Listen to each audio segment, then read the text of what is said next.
This bike that was in heavy duty, what's its history? We basically built it here from scratch. We have our own frame jig and our own frame benders and the correct materials and the process to do so to build frames, and then we ICV, which is individually construct.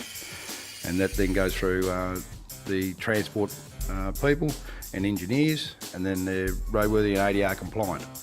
Obviously people like to change things after they leave here, and that's totally up to the person. That, you know, they may buy a motorcycle and they might have a quiet exhaust system on it or an air cleaner on it or a set of handlebars, but that's out of our control after it leaves here, and that comes down to the personal choice of the customer. But this bike here, it started off with a flat sheet of perforated metal, and I think it just started as the air cleaner was starting to cover, and then it turned into the whole bike. But it's 140 cubic inch, 6-speed, inverted front end, all the digital mirrors, so you've got all your readout, your speedo and everything in your mirrors, which anybody that rides a Harley Davidson knows they've got to look down at the speedo. It's great to be able to look up and have your face in the road and be able to see what's actually going on your bike with the speed and tacho and oils and things like that. Now you almost got someone to take this off your hands, I believe.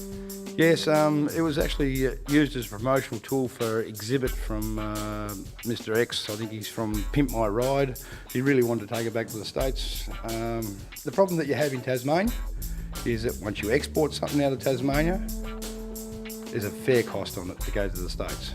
Well, obviously the bike being here, it means he didn't take it, but he left you something to remember him by. Yes, he signed the headlight, and the bike was started up on stage and ridden off stage, and he was very, very impressed with the mechanical side of the bike and the fabrication of it, which they've never seen anything like it in the world. And the bike was actually invited to go to Sturgis last year to be in the World Championships of Motorcycle Building.